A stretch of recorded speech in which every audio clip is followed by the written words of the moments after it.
Հայաստանը եւ Ադրբեջանը ընդունում են պայծառ ապագայի ուղի նախանշելու անհրաժեշտությունը, վարչապետ Փաշինյանը ելույթ է ունեցել ԱՊՀ առաջնորդների նիստին։ Իսկ արդեն ԱՊՀ առաջնորդների նեղ կազմով նիստին Ռուսաստանի նախագահ Պուտինը եւ Հայաստանի վարչապետ Փաշինյանը համաձայնության չեն եկել 2024 եւ 25 թվականների ընդհանուր առևտրաշրջանառության թվերի հարցում։ Ալիևն անհանգստացել է, որ Փաշինյանը գուցե չմասնակցի ԱՊՀ նիստին, իսկ Լուկաշենկոն նշել Նիկոլ Վովայիչը առանց մեզ ոչ մի տեղ չի գնա։ Ողջույն, դուք դիտում եք առաջին լրատվականը, ես Ժիրայր Ոսկանյանն եմ, ուղիղ եթերում մեկնարկում ենք կարևոր թեմաների քննարկումը։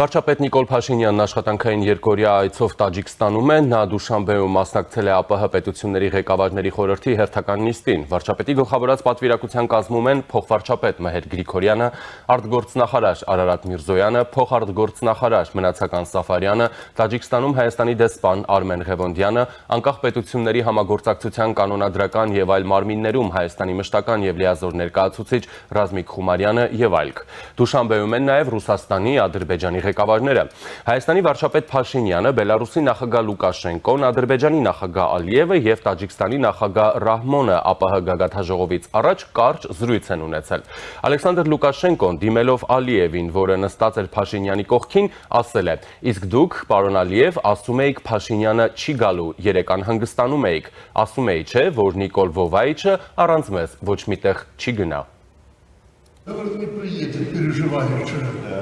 Я же говорю, что Никола Воваевич без нас никуда. Как не приехал? Куда не Իսկ արդեն ԱՊՀ առաջնորդների նեղ կազմով նիստին Ռուսաստանի նախագահ Պուտինը եւ Հայաստանի վարչապետ Փաշինյանը համաձայնության չեն եկել 2024 եւ 2025 թվականներին ընդհանուր առևտրաշրջանառության թվերի հարցում։ Двери Евразес всегда открыты, мы с коллегами так или иначе разговариваем на этот счет. На мой взгляд, это выгодно, экономически выгода дает, больше рынки открывает, как минимум, создает больше условий для кооперации, а в конечном счете это полезно. Вот это просто полезно, точно совершенно. Ну вот, правда, конъюнктура сегодняшнего дня сложилась особым образом, но вот у нас с Арменией. Сколько сейчас товарооборот выскочил? Товарооборот с Арменией сейчас какой? В этом году уже 4 миллиарда. Сколько? 4 миллиарда. Нет, больше. В этом году? Да, больше. В прошлом году было примерно 9 миллиардов. Больше. В прошлом году было больше, и в этом году будет больше. Ну, может быть, очевидно. Это очевидно просто. Но не важно. Важно то, что в целом эти те инструменты, которые мы применяем внутри Евразеса, они дают возможность.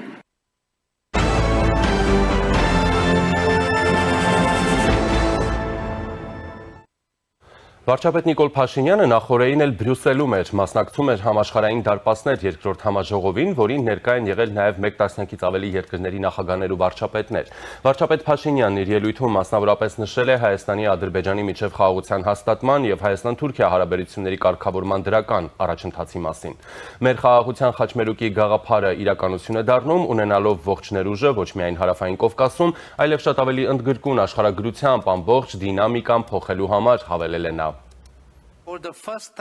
Ժամանակակից պատմության մեջ առաջին անգամ մեր տարածաշրջանը թե քաղաքականապես, թե լոգիստիկապես պատրաստ է բացահայտել իր չօգտագործված ներուժը եւ ինտեգրվել Եվրոպայի, Հարավային Կովկասի ու Կենտրոնական Ասիայի միջև ավելի ընդգրկուն անխոչնդոտ կապակցվածության մեջ։ Թրամփի ուղի հանուն միջազգային խաղաղության եւ բարգավաճման նախագիծը, որը հայտնի է նաեւ որպես TRIP ուղի, խոստումնալից ներդրումային ծրագիր է, որը համագործակցության մեծաթիվ հնարավորություններ է բացում երկաթուղիներից մինչև էներգետիկա։ Հետևաբար Հարավային Կովկասում եւ Կենտրոնական Ասիայում Եվրոպական միության ներգրավվածության ավելացումը տեղի է ունենում շատ ճիշտ պահի եւ Հայաստանը պատրաստ է կամուրջ կառուցել այս տարածաշրջանների միջև, խթանելով ոչ միայն ենթակառուցվածքային կապերը, այլև թվային, էներգետիկ եւ կարգավորող դաշտի փոխգործունակությունը եւ կառուցակարգային համապատասխանեցումը Եվրամիության հետ։ Հայաստանի ու Եվրամիության միջև հարաբերությունները երբեք այսքան սերտ չեն եղել։ Զարգացող այս գործընկերությունը եզակի հնարավորություններ է ստեղծում, որպեսզի Հայաստանը Հայաստանն ավելի խորը եւ ռազմավարական մակարդակում մասնակից դառնա Եվրոպայի կապակցվածության զարգացող տեսլականին, մասնավորապես համաշխարհային դարպասներին, Սևծովյան ռազմավարությանը, միջին միջանցքին, անդրեվրոպական տրանսպորտային ցանցին եւ այլոց։ Բրյուսելում տեղի ունեցել վարչապետ Փաշինյանի հանդիպումը Եվրոպական միության ընդլայնման հարցերով հանձնակատար Մարթա Կոսի հետ։ Զրուցակիցները քննարկել են Հայաստան-Եվրամիություն նոր գործընկերության օրակարգին եւ դրանով սահմանված հավակնոտ ռազմավարական գործողությունների իրականացմանը վերաբերող հարցեր։ Կողմերը անդրադարձել են առաջիկա անելիքներին եւ համագործակցության խորացման հեռանկարներին, շեշտելով, որ վերջին տարիներին Հայաստան-Եվրամիություն հարաբերությունները նոր որակ եւ խորություն են ձեռք բերել։ Փաշինյանը բարձր է գնահատել Եվրամիության հետեւողական աջակցությունը մեր երկրում ինստիտուցիոնալ բարեփոխումների արդյունավետ իրականացման գործում եւ ընդգծել Հայաստանի կառավարության շահագրգռվածությունը բոլոր ոլորտներում Եվրամիության ստանդարտների ներդրման հարցում։ Իր հերթին Մարթա Կոսը շեշտել է Եվրամիության պատրաստակամությունը շարունակելու Հայաստանի հետ տարբեր ուղղություններով կապերի խորացման եւ ընդլայնման քայլերը։ Կողմերը գոհունակությամբ ընդգծել են վիզաների ազատականացման շուրջ արդյունավետ երկխոսության փաստը եւ նշել, որ այդ ուղղությամբ եւս արձանագրվել է զգալի առաջընթաց։ Մտքեր են փոխանակվել նաեւ Հայաստանի եւ Ադրբեջանի միջև խաղաղության հաստատման արդյունքում տարածաշրջանում ստեղծված հնարավորությունների մեր երկրում TRIP նախագծի եւ խաղաղության խաչմերուկի իրականացման շուրջ։ Փաշինյանը Բրյուսելում անցկացվող համաշխարհային դարպասներ միջազգային երկրորդ համաժողովի շրջանակում հանդիպել է նաեւ Լյուքսեմբուրգի վարչապետ Լյուկ Ֆրիդենի հետ։ Կողմերը քննարկել են Հայաստան-Լյուքսեմբուրգ հարաբերությունների օրակարգային հարցեր, ընդգծել առևտրատնտեսական կապերի զարգացման անհրաժեշտությունը եւ մտքեր փոխանակել Հայաստան-Եվրամիություն համագործակցության խորացման շուրջ։ Զրուցակիցները անդրադարձել են նաև Հայաստան-Ադրբեջան խաղաղության գործընթացին, կարևորելով տարածաշրջանային խաղաղությունը եւ փոխգործակցությունը։ Եվ այժմ կզրուցեմ քաղաքագետ Հրայր Մանուկյանի հետ։ Ողջույն, պարոն Մանուկյան, շնորհակալություն միանալու համար։ Բարև ձեզ, ես էլ եմ շնորհակալ հրավերի համար։ Պարոն Մանուկյան, ես նաև իհարկե ներկայացրեցի աշխարհագրությունը, վարչապետը Բրյուսելից մեկնել էր Դուշանբե, մասնակցելու ԱՊՀ մասնակից պետությունների առաջնորդների խորհրդի հերթական նիստին։ Ըստ ձեզ հիմնական մոտիվացիան ԱՊՀ նիստին մասնակցելու եւ առհասարակ ԱՊՀ-ում լինելու Հայաստանի համար որն է։ Այս մեկնաբանություններ հանդիպեցի, որ Հայաստանը Բրյուսելից գնացել էր Դուշանբե բռնապետներին մխիթարելու եւ TRIP նախագիծը, այսպես ասենք, գովազդելու համար։ Ես համաձայն եմ, որ TRIP նախագիծը գովազդելու հանգամանք կա, միգուցե այդ բառերով չէի բնութագրի, բայց մենք TRIP-ի անմիջապես ուրեմն ստեղծումից հետո, օգոստոսի 8-ից հետո տեսանք, որ Հայաստանի իշխանությունները անդադ հավաստիացնում են Ռուսաստանին, որ Ռուսաստանն էլ կարող է շահել այս նախագծից։ Եթե երկաթուղիները բացվեն, Ռուսաստանը ավելի հեշտությամբ կկարողանա ուրեմն Հայաստանի Նախճեվանի միջոցով դեպի Իրան դուրս գալ, եւ այո, նաեւ Ղազախստանը սրանից կարող է օգտվել եւ այլ երկրներն էլ տարածաշրջանի ընդհանրապես այդ քանի որ TRIP նախագիծը ըստ էության Եվրոպայի եւ Միջին Ասիայի միջև ճանապարհի մասին է, դրանից բնականաբար ԱՊՀ շատ երկրներ կարող են օգտվել, այնպես որ այդ տեսակետից համաձայն եմ, որ նման հանգամանք կա, բայց մյուս կողմից էլ սա տեղավորվում է ուրեմն Հայաստանի իշխանության հայտարարած բազմաբևեռ քաղաքականության բազմակողմանի, չեմ հիշում ճշգրիտ տերմինը ոնց են ձևակերպում, այդ քաղաքականության մեջ է տեղավորվում, երբ որ փորձ չի արվում կոշտ հակադրվել կամ չափից դուրս շատ հակադրվել ինչ որ մի այսօրվա աշխարհակաղակական բևեռի, այլ փորձ է արվում ինչ որ լրացնել, մանևրել այդ ամեն ինչի մեջ եւ այդ տեսակետից բնական է, որ Փաշինյանը հաճախ գնում է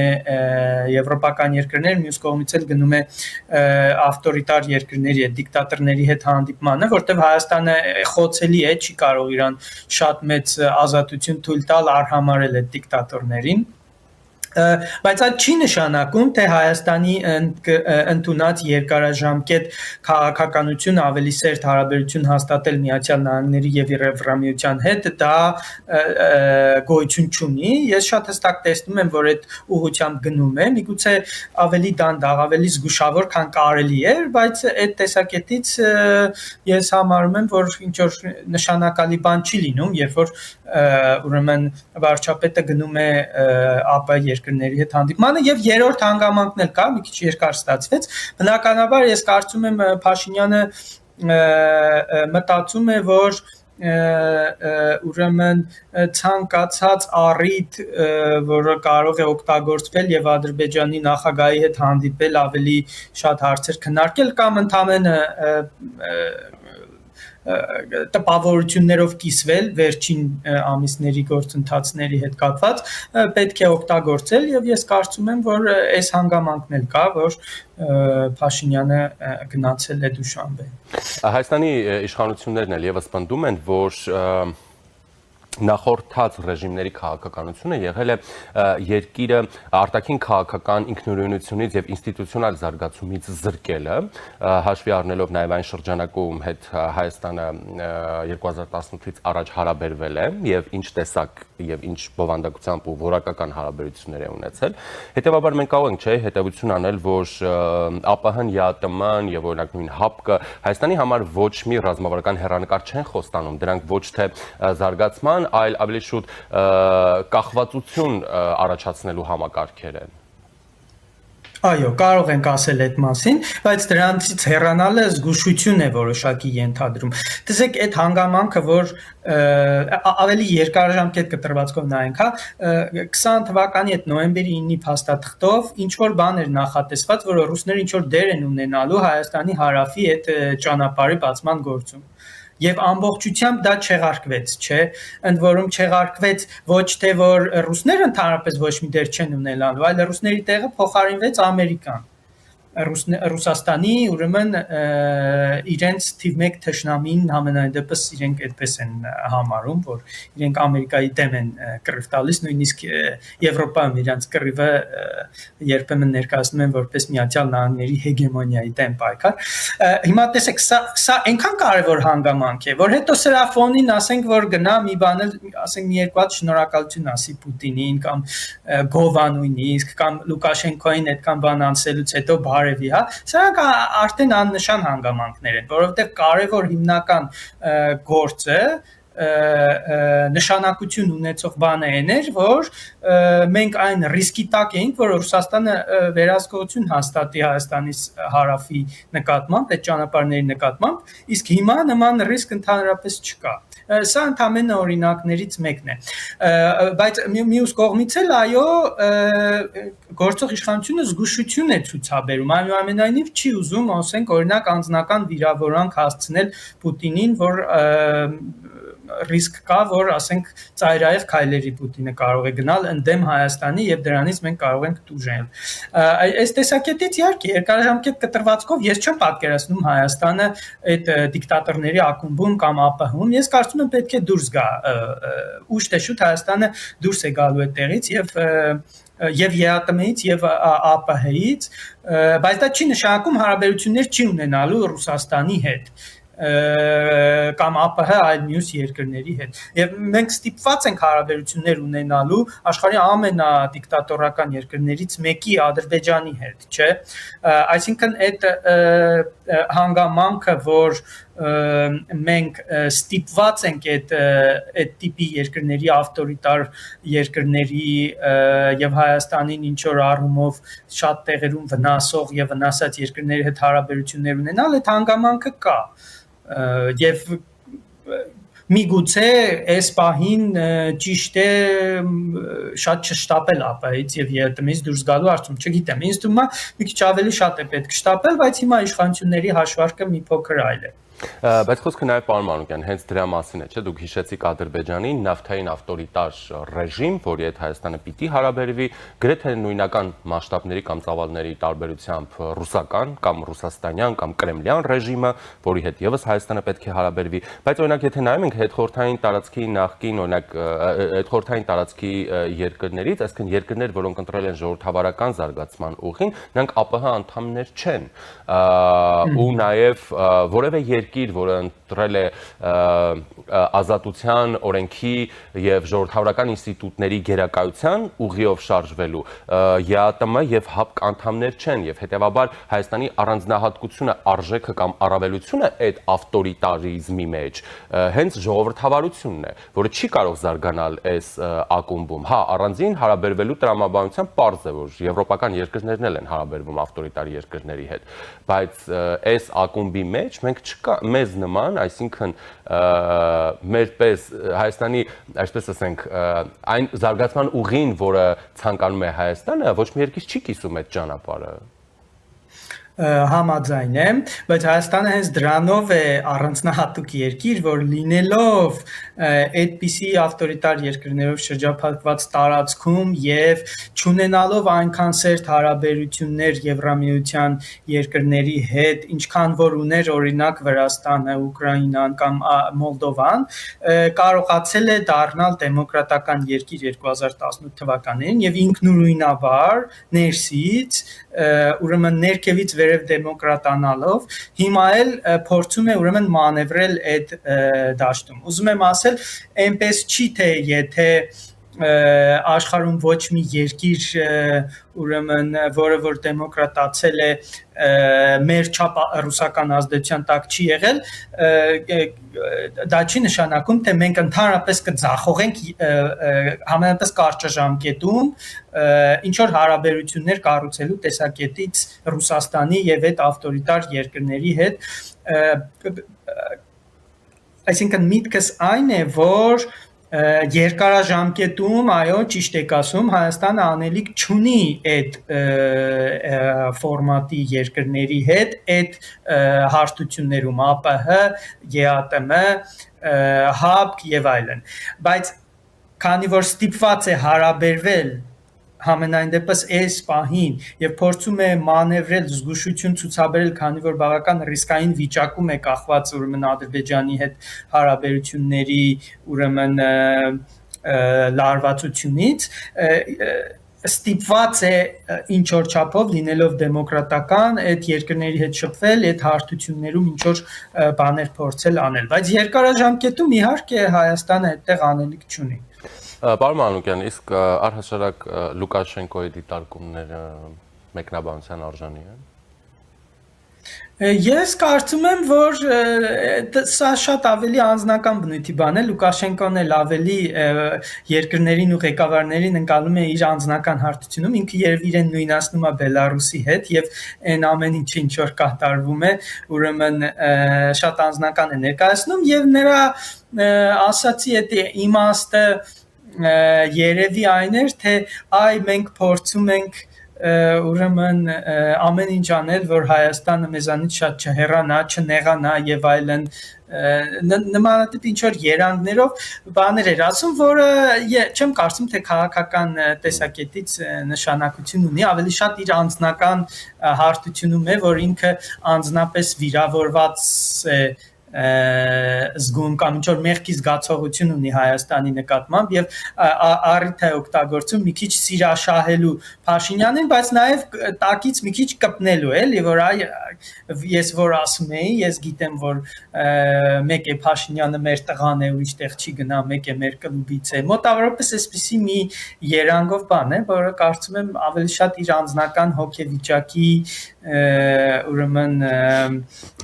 դրսևորումներն է ցույց տալիս, քան թե ինչ-որ լուրջ քաղաքական բան է։ Լավ, բայց այդ դեպքում ըստ Լուկաշենկոյի, էլի, Ալիևը ինչու է անհանգստացել, որ Փաշինյանը կարող է չմասնակցել նիստին։ Դե այդտեղ չեմ կարող ասել, ամեն դեպքում կարող ենք ենթադրություն անել, որ Ալիևը գիտի, որ Հայաստանն էլ լարվածություն ունի Ռուսաստանի հետ հարաբերություններում եւ Հայաստանն էլ փորձում է այսպես ասեմ, անհրաժեշտից ոչ առավել չափով հարաբերվել այդ երկրի եւ կլուբի ղեկավարների հետ եւ Հայաստանը կարող է ինչ որ առիթ գտնել չմասնակցել այդ ղեկավարների հանդիպումներին եւ ուրեմն բնականաբար դա ճիշտ է, ես կարծում եմ Ալիևն ու Փաշինյանը ավելի շատ են իրար հետ հանդիպել զրուցել եւ երկուսն էլ հասկանում են մեկը մյուսի տրամադրությունները Ռուսաստանի նկատմամբ ավելի լավ եւ այդ տեսակետից էս այնպես է որ այո ամեն անգամ երբ որ Հայաստանը գնում է այդ հարթակի երկրների ղեկավարների հետ հանդիպման այդ հարթակում միշտ կա կասկած որ բայց միգուցե Հայաստանը չգնա իսկ ինչ պետք է որ Հայաստանը գնա եւ միշտ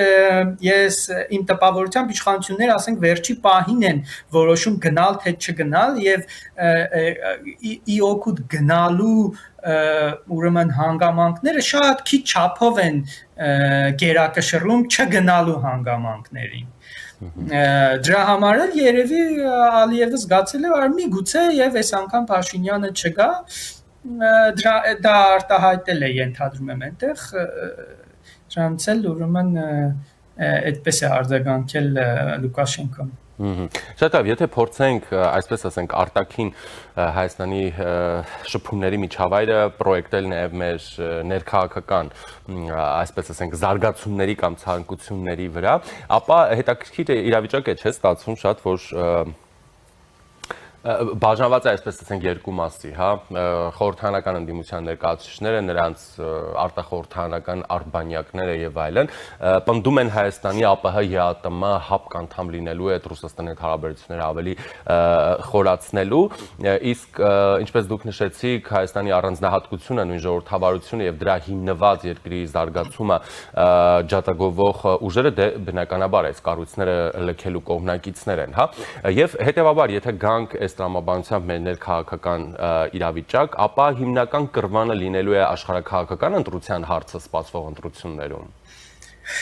Ես կարծում եմ, որ հիմնական կռվանը միևնույնն է լինելու է խաղաղության հետ կապված հարցը, այսինքն այն հարցը, թե արդյոք Հայաստանի քաղաքացիները համաձայն են հաստատված պայմաններով հաստատված խաղաղությանը, թե ուզում են հետ շրջել դա եւ ուրեմն գնալ այլ ճանապարհով, հա, ասենք տեղ թողնել, որ հետագայում հնարավոր լինի Լեռնային Ղարաբաղը հետ բերել, հա, օրինակի համար։ Ես կարծում եմ սա է լինելու առաջին հանգամանքը, բայց քանի որ Ռուսաստանը ուրեմն դեմ է այդ հաստատված խաղաղությանը, որովհետև դա զրկում է իրեն լծակներից ուրեմն Հայաստանի ու Ադրբեջանի վրա ճնշում բանեցնելու եւ դոմինանտություն հաստատելու համար, քանի որ Ռուսաստանը դեմ է դրան, բնականաբար Ռուսաստանը աշխատելու է ուրեմն խրախուսել այն ուժերին, քաղաքական գործիչներին, ովքեր որ դեմ են խաղաղությանը։ Եվ դաշտի բաժանումը լինելու է այնպես, որ այդ ավտորիտար, պրոռուսական եւ ընդդեմ խաղաղության հանդես եկող ուժերը լինելու են մի բևեռը, եւ մյուս բևեռն էլ լինելու է ժողովրդավարական պրոխաղաղություն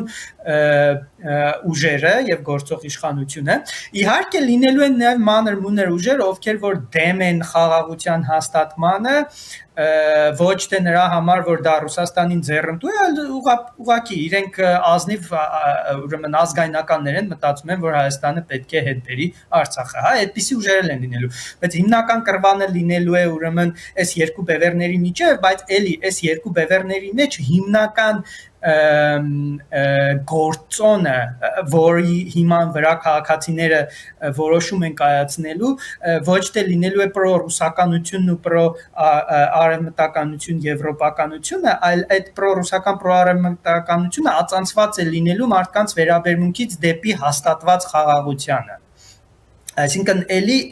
սա իմ գնահատականն է, ես կարծում եմ մարդիկս դրա են կողմնորոշվելու, իրենք մտածելու են, այս խաղաղությունը հաստատված մենք ուզում ենք, որ լինի եւ ուրեմն շարունակվի Ադրբեջանի հետ, թե մենք ուզում ենք ուրեմն չենք հաշտվում այն իրավիճակի հետ ինչ որ հիմա կա եւ ուզում ենք տեղ թողնել, որ հետագայում հնարավոր լինի Արցախը հետ բերել կամ մի վնաս տալ Ադրբեջանին կամ Թուրքիային։ Հայկական հոգեբանության մեջ այդ բանն է շատ նստածել, այնքան որ մի վնաս տան Ադրբեջանին ու Թուրքիային, որին հաճախ այդ մարդիկ նաև նույն բանն են համարում։ Այնքան որ մի վնաս տան նույնիսկ կարող է հաճախ անտեսեն այն հանգամանքը, որ այդ Թուրքիային կամ թուրքերին վնաս տալով ավելի շատ վնաս են տալիս հենց իրենց բայց սա հավանաբար նաև ցեղասպանության տրավմայի հետևանքն է, որ այնքան որ ասենք բան լինի թուրքերի համար վատ լինի կամ մի վնաս տան։ Հենց այդ նույն բանի դրսևորումներ օրինակ էս Քոչարյանը, որ ասում է մեր ճանապարհը շատ կարևոր է, որովհետև Թուրքիա, Թուրան եւ այլն, Թուրքիան կարճ ճանապարհով միանա Ադրբեջանի հետ։ Այդ Թուրքիան ճանապարհ ունի Ադրբեջանի միանալու եւ Իրանի միջոցով եւ դա անում է, ասենք, Վրաստանի միջոցով։ Ինչ է Վրաստանը արդեն տասնամյակներով Վրաստանի միջոցով դա անում է, հա։ Կապվում է Ադրբեջանի հետ։ Հիմա ինչ է Վրաստան դարել է Թուրանի մաս երկիր, իհարկե չի դարել, բայց հենց այն հանգամանքը, որ մենք թույլ չտանք, որ Թուրքիան Ադրբեջանի հետ կարճ ճանապարհով կապվի, որ թույլ տանք, մենք էլ դրանից հսկայական օգուտներ կստանանք, չէ, ասենք։ Բայց ինչա թե թույլ չտանք, ոչինչ այդ օգուտները չստանանք, բայց զատո Թուրքիան ու Ադրբեջանը, ասենք, դժվարություն կունենան, ավելի շատ փող պիտի ծախսեն Վրաստանի միջոցով գնան գան։ Այս հոգեբանությունը կա հայկական ուրեմն ինքնության մեջ եւ սա է դեր խաղալու հիմնականում կարծում եմ եկող տարվա ընտրություններում։ Շնորհակալ եմ, պարոն Մանուկյան։ Խնդրեմ, ես էլ եմ շնորհակալ։ Զրուցակիցս քաղաքագետ Հրայր Մանուկյանն էր։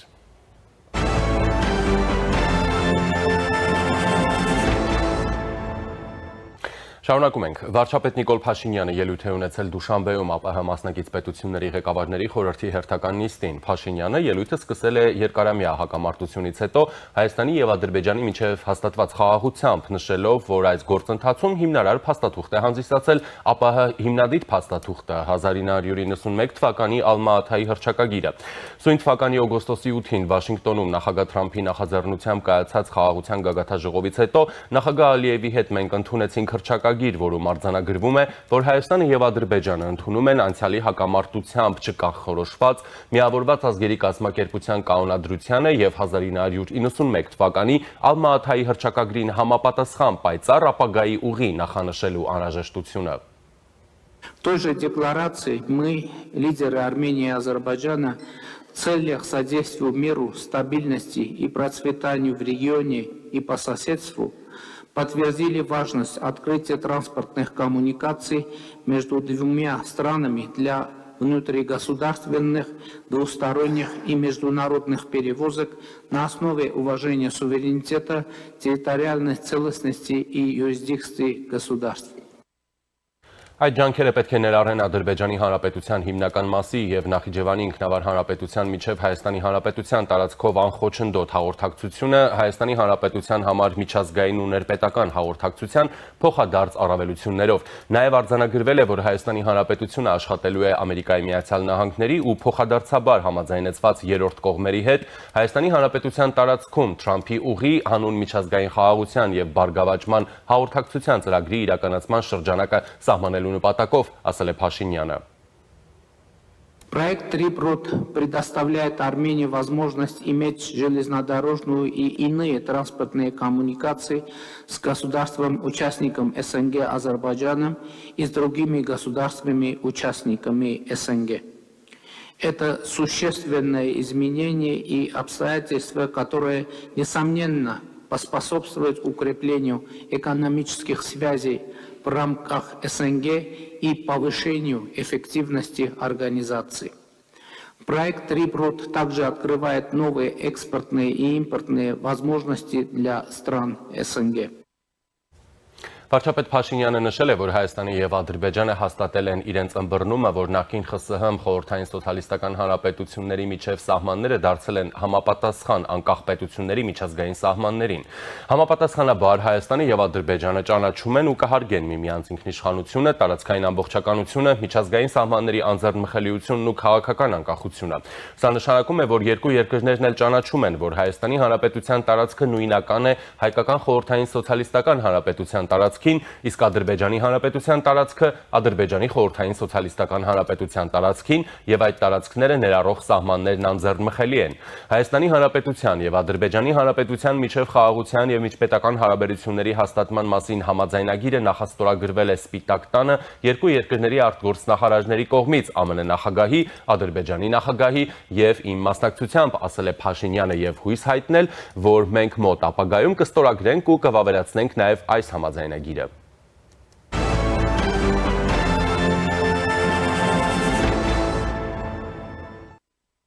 Փաշինյանը եւ Ալիևը Դուշանբեում ԱՊՀ գագաթաժողովի շրջանակում քննարկել են խաղաղության ուղղությամբ առաջընթացը։ Հայաստանի վարչապետը եւ Ադրբեջանի նախագահը շատ ջերմ զրույց են ունեցել ու քննարկել են ինչպես առաջ շարժվել խաղաղության եւ անվտանգության ճանապարհով, տեղեկացրել է ԱՊՀ գլխավոր քարտուղար Սերգեյ Լեբեդևը։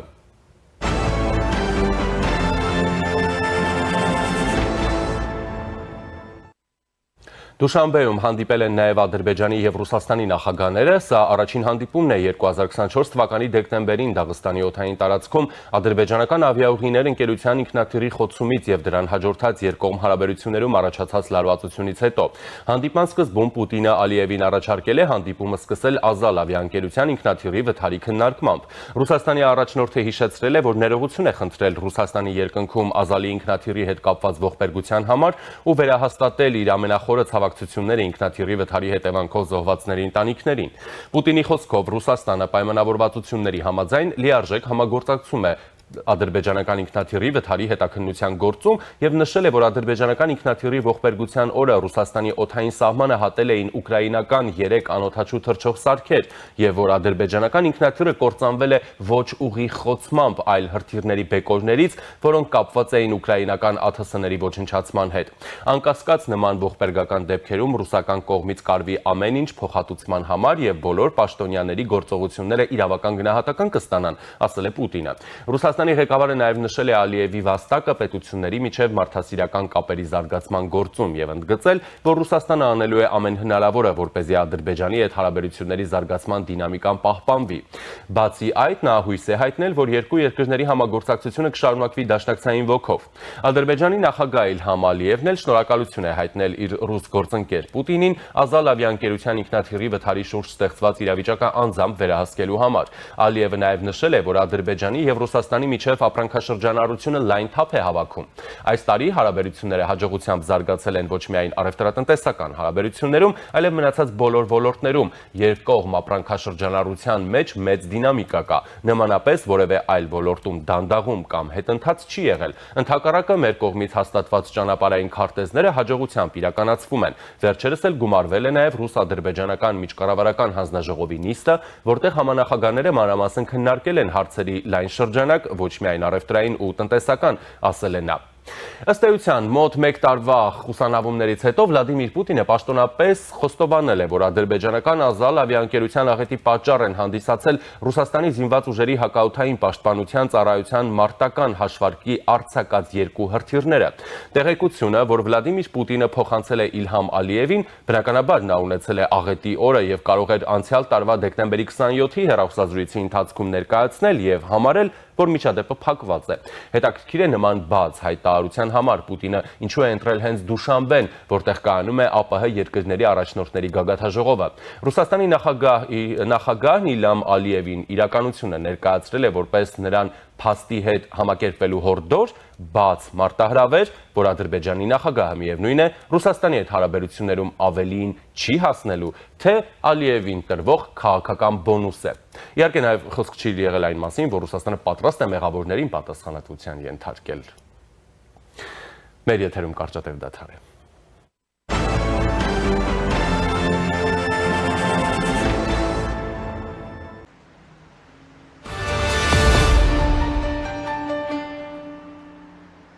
Ջերուսման սեզոնին ընթരാճ մեծ ակցիա իդեալ համակարգում։ Իդեալ համակարգը ներկայացնում է նոր խնայողության բանաձև։ Ջերուսման ամբողջական խնայող համակարգ, գումարած 100,000 դրամ արժողությամբ սերտիֆիկատ, բաժանած 18 ամիսների հավասար է 0% տոկոսադրույք։ Այսինքն ձեռք բերելով Ջերուսման ամբողջական խնայող համակարգ մատչելի գնով ստանում եք 100,000 դրամի սերտիֆիկատ իդեալ համակարգի կողմից։ Իսկ վճարումը կարող եք կատարել ապառիկ 18 ամիս առանց որևէ տոկոս վճարելու։ ստանալու։ Կան տարբերակներ, կա իդեալական տարբերակ։ Մանրամասները idealsystem.am Իդեալ համակարգ 28 տարի դեպի կատարելություն։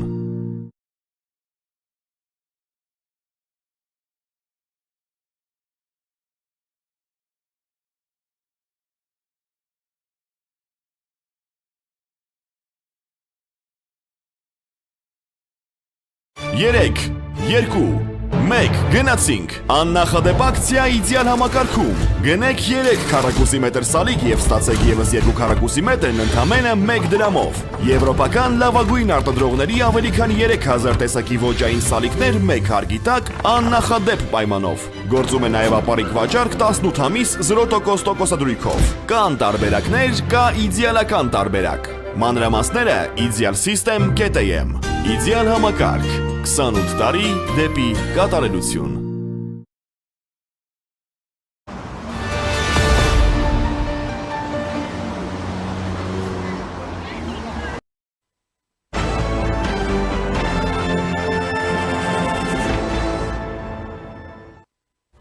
Եվ այժմ զրուցելու եմ քաղաքագետ Արմեն Վարդանյանի հետ։ Բարև ձեզ։ Բարև ձեզ։ Պարոն Վարդանյան,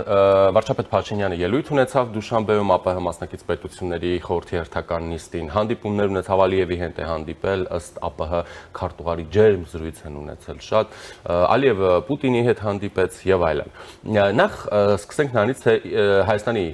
այսպես ասենք, մասնակցության արդյունքը կամ արդյունավետությունը ինչու ներկայանում այս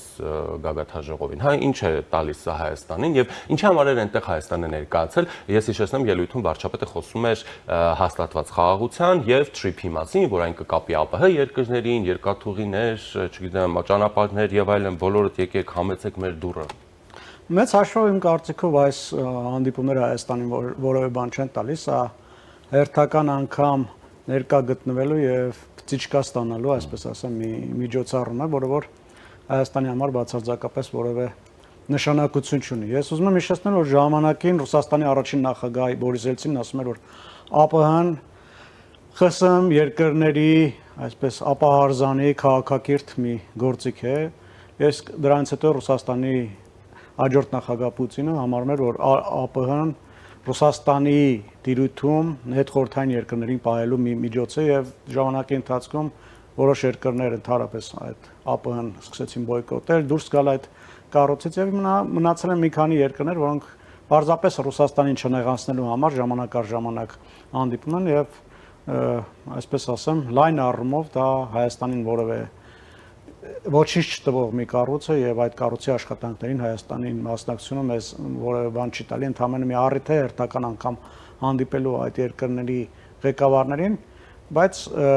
այդ մարդկանց հետ տարբեր ֆորմատներում էլի հանդիպումներ լինում են եւ ես չեմ կարծում, որ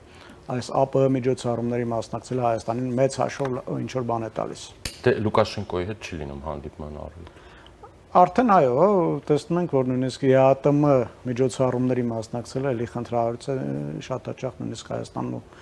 ասենք Բելարուսը չեն մասնակցում համատեղ, այսպես Հայաստանը հեռավար է մասնակցում, այդպես ասեմ։ Շատ լավ, նշում եք, որ չգիտեմ, ԱՊՀ-ն գործիք է Ռուսաստանի կողմից հետխորհրդային որոշ երկրներին պահելու եւ այլն, բայց եթե մենք նայում ենք Հայաստանի ռազմավարական հեռանկարի տեսանկյունից, հա, ապա այս կառույցները նույն ԱՊՀ-ն, ԵԱՏՄ-ն կամ ՀԱՊԿ-ը, սրանք մեզ զարգացման, առավելևս ինչ որ ինստիտուցիոնալ զարգացման հեռանկարներ չապահովող կառույցներ են, հա, հետեւաբար սրանք բացառապես այս երկրների խմբին մասնավոր օրինակ եթե Հայաստանի մասին ենք խոսում, զուտ կախվածության մեջ պահելու համար են, չէ՞։ Հետևաբար, երբ որ մենք ասում ենք, որ դե մենք բալանսավորում ենք դրա համար եւ ընտեղ ենք եւ այստեղ ենք, բայց եթե այստեղ գործիքը քեզ կախվածության մեջ պահելու նպատակադրում ունի, հա, ապա այդտեղ բալանսը ո՞րն է։ Պետք է, ես կարծում եմ, պետք է դուրս գանք ԱՊՀ-ից եւ ՀԱՊԿ-ից։ ԵԱՏՄ-ում, եթե ոչ հիմա ԵԱՏՄ-ից, ապա որոշ ժամանակ հետո նաեւ ԵԱՏՄ-ից։ Բայց ՀԱՊԿ-ը եւ ԱՊՀ-ն Հայաստանին բացարձակապես որևէ բան չեն տալ։ ԵԱՏՄ-ում էլի Հայաստանի հետ կապված տնտեսական հարցեր են քննարկում։ Այնտեղ որոշվում մաքսատուրքերի վերացման կամ ինչ որ մաքսատուրքեր դնելու հարցը, որոնք որ ուղիղ Հայաստանի հետ կապ ունեն, որովհետեւ մենք այդ կառույցի անդամ ենք, մեր տնտեսության վերաբերվում ԵԱՏՄ-ի կայացրած որոշումները։ Իսկ ԱՊՀ-ում եւ ՀԱՊԿ-ում մեր մնալը բացարձակապես նոնսենս է։ Հայաստանը բացարձակապես որևէ բան չի ստանում այդ կառույցներում մնաց եւ այնտեղ է միայն Ռուսաստանին չբարկացնելու համար։ Որևէ այսպես առարկայական օգուտ Հայաստանը չի ստանում այդ կառույցներին մնալից։ Շատ լավ, իսկ եթե դիտարկենք, որ այսպես ասենք, հա, Հայաստանը նույն ԱՊՀ-ում եւ ՀԱՊԿ-ում մնալը դիտարկում է որպես քաղաքական խաղաքարտ Ռուսաստանի հետ հարաբերություններում, հա, չգիտեմ, հիմա, չգիտեմ, Ռուսաստանը ինչ որ քայլեր ցանկանա անել եւ այլն, Հայաստանը շանտաժանի այդ կառույցներով։ Ցավոք դա այդպես էլ չէ, ես շատ կուզեի, շատ կուրախանայի, եթե դա այդպես ներ Հայաստանը կարողանար դա որպես խաղաքարտ օգտագործել, բայց դա էլ չի անում։ Տեսեք, ՀԱՊԿ-ում որոշումները ընդունվում են կոնսենսուսում եւ Հայաստանը ունի վետոյի իրավունք։ Կարող է, չէ, ՀԱՊԿ-ի որոշումների վրա վետո դնել եւ տարբեր որոշումներ չընդունեն եւ դա դարձնի խաղաքարտ։ Ինչ իմիջիայլոց, եթե զուգահեռներ տանենք, շատ հաջողությամբ անում է Օրբանը Եվրամիությունում։ Օրբանը այսօր Եվրամիությունում դարձել է այսպես մի գորշ կարդինալ, այսպես ասեմ, որը որ կարողանում է վետո դնել շատ որոշումների վրա եւ նաեւ Եվրամիությունը շատ բաներ է կորզում Հունգարիայի համար։ Շատ հաճախ այսպես Եվրամիությունը երբ որ մի որոշում է ուզում կայացնել, Օրբանը այնտեղ վետո է դնում եւ նրա հետ գնում են բանակցությունների, նրան որոշ զիջումներ են անում, Հունգարիային որոշ այսպես արտոնություններ են տալի եւ այդ մարդը կարողանում է խաղաքարտ դարձնել այդ։ Ցավոք մենք սա էլ չենք կարողանում եւ տեսնում ենք, որ ասենք ՀԱՊԿ-ը որոշում է կայացնում, ասենք Ուկրաինայի հետ կապված, մենք չենք մասնակցում այդ միջոցառումներին, բայց նաեւ դեմեր չենք արտահայտում եւ միանում ենք ավտոմատ կերպով այդ որոշումներին։ Այնպես որ ես շատ կցանկանայի, որ ձեր ասածը իրականությանը մոտներ, բայց նաև մենք այդ հարցում օգտակար չենք կարողանում լինել եւ չենք կարողանում նույնիսկ դա խաղաքարտ դարձնել։ Փաշինյանը եւ Ֆալիևը Դուշանբեում քննարկել են խաղաղության ուղղությամբ առաջընթացը, ապա գլխավոր քարտուղար Լեբեդևը ասում է Հայաստանի վարչապետը Ադրբեջանի նախագահը շատ ջերմ զրույց են ունեցել, քննարկել են ինչպես առաջ շարժվել խաղաղության եւ անվտանգության ճանապարհով, շատ բավականին այսպես կոնտրաստային է, հա, ԱՊՀ-ում Հայաստանը եւ Ադրբեջանը քննարկում են ինչպես առաջ մղել խաղաղությունը եւ այլն, այն դեպքում երբ որ ԱՊՀ, ՀԱՊԿ կամ ԵԱՏՄ լոկոմոտիվ երկիրը իր դոմինանտությունը պատկերացնում է բնավ ոչ խաղաղ միջավայրերում։ Իմիջիայլոց ԱՊՀ-ի դերի ուրճացման մասին է խոսում նաև Պուտին-Փաշինյան այսօրվա երկխոսությունը։ Տեսեք, Պուտինն ասում էր բավականին մեծացել է ապրանքաշրջանառությունը, Փաշինյանը նշում էր 4.5 միլիարդ թիվը, որը որ հետո պարզվեց որ ճիշտ է, մեր էկոնոմիկայի նախարարը նաև Պապկենտունյանը Facebook-յան գրառումներով ասել էին, որ դա մեր վիճակագրական կոմիտեի տված տվյալներ են, իսկ Պուտինը ուրճացնում էր այդ թվերը, սրանով եւս մեկ անգամ փորձում էր ցույց տալ, որ ԱՊՀ-ն, ԵԱՏՄ-ն արդյունավետ կառույցներ են, նա նաև ասաց, որ ԵԱՏՄ-ի դռները իրենց առջև բաց են եւ այլն։ Ես էլ եմ ուզում ասեմ, որ այս կառույցները Ռուսաստանի համար հետխորհրդային երկրներին իր տիրույթում, իր ծիրի տակ պահելու մի միջոց են եւ պատահական չէ, որ որոշ երկրներ ընդհանրապես խզել են իրենց կապերը այս կառույցին։ Մոլդովան, Ուկրաինան, Վրաստանը սկզբում չէին մասնակցում, այնուհետև ընդհանրապես դուրս եկան ԱՊՀ-ից եւ նաեւ ԱՊՀ բազմաթիվ բոլոր համաձայնագրերից դուրս են եկել եւ ես կարծում եմ, որ առաջիկայում էլի այս երկրներին միացողներ կնեն, պարզապես հարմար առիթ են սպասում։ Դուրս գալու, հա։ Դուրս գալու համար այո։ Երկրների Հուսով եմ, որ այո, Հայաստանն էլ է այս երկրների մեջ, չնայած իհարկե այդպիսի նախանշաններ տեսանելի չեն։ Լուկաշենկոն ասել է, որ Խորհրդային միությունը այսօր վերականգնելը հնարավոր չէ, բայց կա կարևոր մի բան, պետք է պահպանել այդ տարածքը, տնտեսական տարածքը խորհրդային պետք է պահպանել։ Այդ խորհրդային տնտեսական տարածքում ով է մնացել, որ ինչ էլ պահպանում են, էլի ասենք, ով ընտրել է զարգացման ճանապարհը, թե այդ տնտեսական տարածքից է գնացել, թե անվտանգային, թե քաղաքական նույն երկրները, որոնք օրինակ դուք թվում եք, հա, նույն Ուկրաինան, Վրաստանը,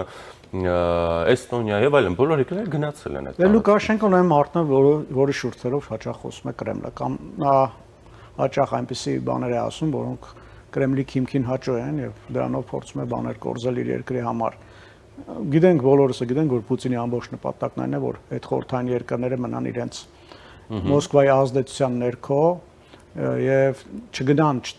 դեպի արևմուտք եւ դրա համար Ռուսաստանը որևէ քայլի առաջ կանգ չի առնում, խտրականություն չի դնում իր միջոցների առաջ։ Տեսանք ինչ եղավ Ուկրաինայի հետ, երբ որ երկիրը սկսեց թեքվել դեպի արևմուտք, երբ որ ասոցիացիան համաձայնագիր ստորագրեց Եվրամիության հետ, պատերազմ սadzazեց, հարձակվեց այդ երկրի վրա եւ այլն։ Այլ երկրների հետ այլ մեթոդներով է առնչվում, նաեւ Մոլդովայի հետ տեսնում ենք ինչպես է վարվում հիբրիդային պատերազմի տարբեր գործիքներով եւ այլն։ Այնպես որ այո, Լուկաշենկոն ասում է այն, ինչ ցանկանում է Պուտինը։ Իսկ Պուտինի համար սա մահացու հարված է, երբ որ այդ խորհրդային երկրները փորձում են փոկվել Ռուսաստանից, նա դրա համար տարբեր միջոցների առջև կանգ չի առնում։ Շատ լավ, իսկ Պուտին-Ալիև հանդիպումը ինչի մասին էր, հա? Եվ ինչու էր հենց ընտրվել, ասես ասենք, Դուշանբեն, նրանք Չինաստանում էլ էին հանդիպել, բայց ոչ մի շփում չունեցան, այսքան առիթներ եղել են էլի շփվելու, բայց չեն շփվել, իսկ Դուշանբեն որպես այդպես հենց ուղիղ շփումների եւ փոխադարձ շնորհակալությունների եւ այլնի համար ընտրվեց։ Ըստ երևույթին կուլիսային ինչ-որ բանակցություններ եղել են եւ արդեն իրենց միջև բոլոր հարցերը բարձել են եւ Դուշանբեն հարմար առիթ էր վերահաստատելու այս նոր պայմանավորվածությունները։ Իսկ իրականում, այո, 2024 թվականի դեկտեմբերին Դաղստանի օդային տարածքում ադրբեջանական ինքնաթիռի խոցումից հետո ռուս-ադրբեջանական հարաբերությունները ծայրահեղ լարվել էին, երկու կողմերն էլ ծայրահեղ քայլերի են գնում ընդհանուր միջև քաղաքացիների ձերբակալությունը, ստորացնելը, ցուցադրաբար եւ այլն։ Այսօր եւ երեք եւ այսօր մենք տեսանք, որ այս ուղղությամբ կարծես թե այսպես ձնհալ է նկատվում, այսօր նաև հայտնի է դարձել, որ Սպուտնիկ Ադրբեջանի գլխավոր խմբագրին է ազատ արձակել տնային կալանքի ռեժիմի տեղափոխել Ադրբեջանը, իսկ փոխարենը Ռուսաստանը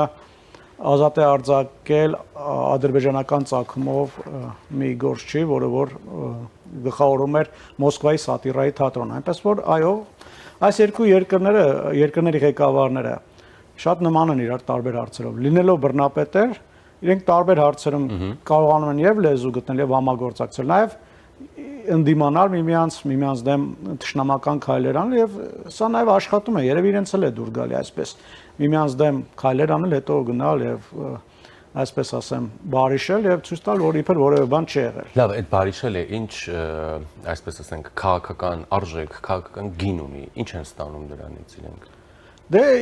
Ռուսաստանը եւ Ադրբեջանը ունեն միմյանց կարիք։ Ես այն ժամանակ, երբ որ նրանց հարաբերությունները վատացավ, ասում եմ, պետք չէ ընկնել էյֆորիայի մեջ։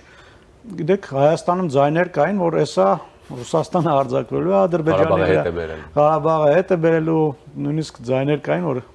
հեսա հարձակում է լինելու, շուտով կտեսնենք նոր ռուս-ադրբեջանական պատերազմ, բայց սա առաջի դեպքը չի, նրանց հարաբերություններում բազմիցս այսպիսի խնդիրներ են եղել, բայց հետո տեսել ենք, որ կարողացել են իրենք հարաբերությունները պարզել, որովհետև ունեն ընդհանուր շահեր, սա նորմալ է, որ իրենք ունեն ընդհանուր շահեր եւ դրանցով են առաջնորդվում։ Մեր մոտ են տարբեր տարիներին սխալ պատկերացումներ կազմել Ռուսաստանի հետ հարաբերությունների մասին։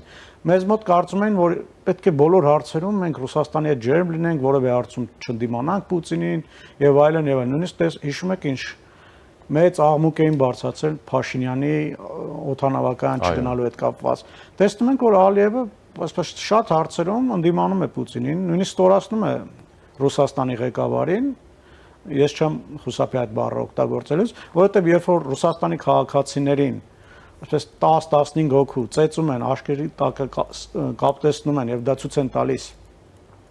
երկրի պետական հեռուստատեսությամբ, սա նաեւ ստորացում է Ռուսաստանին։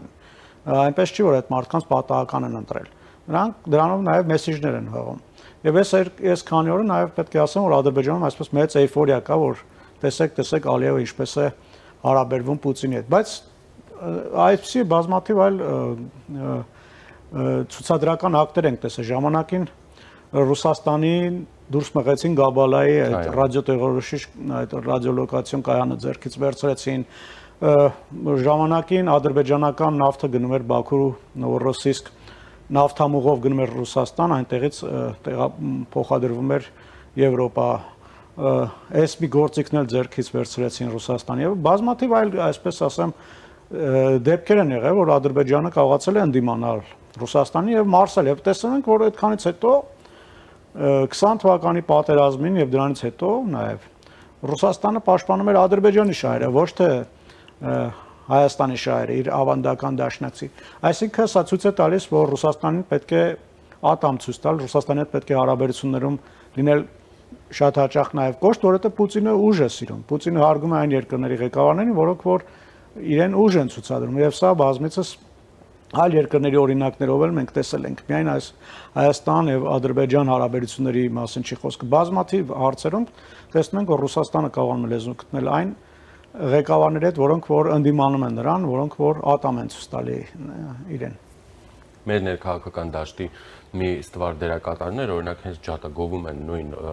Ռուսաստանի հետ ավելի խորը հարաբերությունները, ԵԱՏՄ-ն, ՀԱՊԿ, ԱՊՀ-ն եւ այլն, ու Հայաստանի այսպես ասած փրկությունը տեսնում բացառապես այդտեղ, իշխանությունը եւ ժողովրդավարական ուժերը հակառակը եւ երբ գալիս է այս հարցերով քննադատության հիմնական, այսպես ասենք, թիրախներ են ընտրում, խորհրդանական օրինակ ընդդիմության ներկայացուցիչները, ասում են մեզ եք մեղադրում, որ մենք ասում ենք այո, այդ ուղղությամբ պետք է նաեւ աշխատել, խորը հարաբերություններ ունենալ, դուք եք գնում այդ մարդկանց հետ շփվում, պայմանագրեր կնքում, առևտուր ծավալներ մեծացնում, մեզ էլ մեղադրում եք ռուսամետ լինելու մեջ։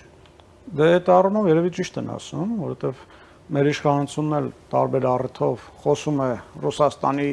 հիբրիդային պատերազմի մասին, Ռուսաստանի տարբեր բաների մեջ են մեղադրում, մեկը տեսնում ենք, որ գնում են եւ այսպիսի անիմաստ միջոցառումներին են մասնակցում, որոնք որ Հայաստանի բացարձակապես որևէ բան չի տալի։ Օրինակ, բացի սրանից, Հայաստանի ղեկավարի մասնակցությունը այս տարվա մայիսի 9-ի ռազմական շքերթին, երբ որ մենք գիտենք, որ ամբողջ աշխարհը Պուտինի դեմ է դուրս եկել։ Դու գնում ես ռազմական շքերթին ես մասնակցում, բնականաբար մեզ այլ աշկերով են նայելու։ Չի կարելի այսպես եւ նալի խփել եւ մեխին, պետք է կարողանալ հստակ կողմնորոշվել։ Ես իհարկե դեմ եմ, որ կտրուկ այսպես քայլերի դիմենք, միանգամից Ուկրաինայի ճանապարհով գնանք բոլոր կապերը խզենք։ Դա պետք է արվի քայլ առ քայլ մտածված, բայց այդ քայլ առ քայլն էլ բավականին երկարում է եւ հաճախ անում ենք մեկ քայլ առաջ, երկու քայլ հետ սկզբունքով։ Որոշ հարցերում այո, փորձ է արվում դիվերսիֆիկացիա իրականացնել, բայց տեսնում ենք, որ այդ ամենին զուգահեռ քայլեր են արվում, որոնք որ տրամաբանության մեջ չեն տեղավորվում։ Այո, պետք է Հայաստանը կամաց-կամաց աստիճանաբար դիվերսիֆիկացնի իր արտաքին քաղաքականությունը, անվտանգային քաղաքականությունը, իր տնտեսությունը, թույլատնի Ռուսաստանից ունեցած կախվածությունը, բայց այդ կամաց-կամաց չպետք է երկար տարիներ ձգվի, դրանք պետք է այսպես տեսանելի լինեն եւ այնպես արվի, որ մի քանի տարվա մեջ շատ կարճ ժամանակում դրանց արդյունքները Երևան։ Մենք տեսնում ենք մեկ այլ օրինակ բերեմ։ Տեսեք, Ռուսաստանից Հայաստան եկել են բազմաթիվ մարդիկ, որոնք այդ երկրում օրենքի հետ խնդիրներ են ունեցել, ընդ որում ակնհայտ ապօրինի խնդիրներ, այսպես քրեական գործեր են հարուցվում այդ մարդկանց դեմ։ Օրինակ, պատերազմին դեմ արտահայտվելու համար։ Այստեղ որևէ կրիմինալ բան չկա, չէ՞, մեզ համար մարդը չի ուզում որ իր երկիրը պատերազմ լինի։ Սրա համար քրեական գործեր են հարուցում Ռուսաստանի քաղաքացիների դեմ, ովքեր որ գտնվում են Հայաստանում, խնդիրներ են ունենում եւ ամիսներ շարունակ մարդիկ հայկական բանտերում են պահում։ Իհարկե, վերջում չեն փոխանցվում, սա էլ ասենք, բայց նույնիսկ սա է տաճ եւ Հայաստանի անվան համար, Հայաստանի հեղինակության համար, իմիջի համար շատ լուրջ խնդիր է։ Ինչու են այդ ակնհայտ կեղծ գործերով Հայաստանի իրավապահ մարմինները ձերբակալում եւ ընթացք տալի Ռուսաստանի իրավապահ մարմինների խնդրակին։ Այս հարցն էլ պետք է լուծվի։ Բազմաթիվ այլ էլի հարցեր կան, որոնք որ պետք է շատ արագ լուծվեն եւ Հայաստանը այլևս չպետք է դիտարկվի որպես Ռուսաստանի արբանյակ պետություն, Հայաստանը պետք է հավասարի հետ փորձի հարաբերվել Ռուսաստանի հետ։ Իմիջիայլոց տեսնում ենք, որ Ալիևը բավականին հաջողությամբ դա կարողանում է անել։ Մենք էլ պետք է գնանք այս ճանապարհով, ինչու ոչ։ Որտեւ սա է ցույց տալի այս 20-30 տարվա մեր պատմությունը, որտեւ մենք ես հիշում եմ Պուտինի հետ ժամանակին, երբ որ Պուտինն էր դարձել Ռուսաստանի նախագահ, Հայաստանում ինչպեսի էйֆորիա կար, Պուտինի ակումբներ էին բացվում, Պուտինին մեր դաշնակիցն էին համարում եւ այլն եւ այլն եւ այլն։ Միջև մեր հետ այս աղետը տեղի չունեցավ, մարդիկ չստացվեցին, բայց այն ժամանակ էր, չէ՞, այն շատ խորը մտածող քաղաքական գործիչներ եւ ոչ միայն քաղաքական գործիչներ, ովքեր որ ասում են պետք չի այս ճանապարհով գնալ, որ մեզ Ռուսաստանը թիկունքից հարվածելու է, որ պետք չի մեր ռազմավարական բոլոր օբյեկտները տալ այդ երկրին, պետք չէ մեկ կենտրոնից այդպիսի մեծ կախվածություն ունենալ եւ այլն եւ այլն։ Բայց դա ասողին լսող է։ Ասողին լսող էր պետք եւ ռազմավարական էլիտան մեր երկրի եւ այսպես պաշտպանության նախարար եւ վարչապետ, նախագահ այլ կերպ էին մտածում։ Ես հիշում եմ ժամանակին, երբ որ Հայաստանը բարձրացնում էին Ռուսաստանի կողմից Ադրբեջանին զենք վաճառելու մասին այս հարցը, Սեյրան Օհանյանը, որ պաշտպանության նախարարն էր 2015-16 թվականին, ասում էր Ռուսաստանը միևնույն է թույլ չի տալու, որ այդ զենքը օգտագործվի մեր դեմ։ Ռուսաստանը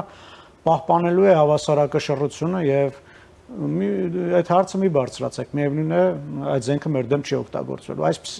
եթե հասարակ քաղաքացին այդպես մտածի, դա խնդիր չի։ Բայց որ երկրի ռազմավարական էլիտայի որոշումներ կայացնողների մակարդակով են այդպես բաներ արտահայտում, սա ցույց է տալի, որ ինչքան մեծ խալեր ենք ունեցել մենք, ինչ սխալ ճանապարհով ենք գնացել մենք եւ դա ինչ աղետաբեր ընթացք է ճակատագիրը ապահովել Հայաստանի համար։ Շնորհակալ եմ։ Ես եմ շնորհակալ։ Զրուցակիցս քաղաքագետ Արմեն Վարդանյանն էր։ Այս ժամի համար այսքանն ենք նախատեսել։ Ես Ժիրայր Ոսկանյանն եմ, մնացեք առաջին հետ։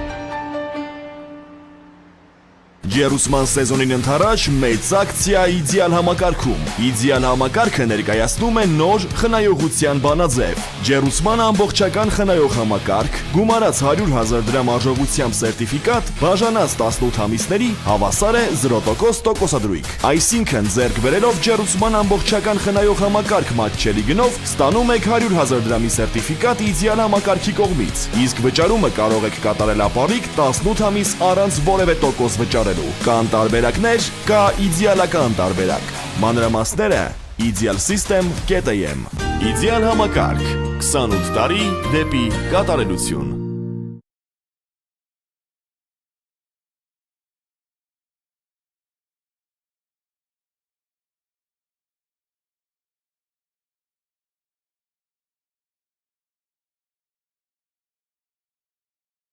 Երեք, երկու,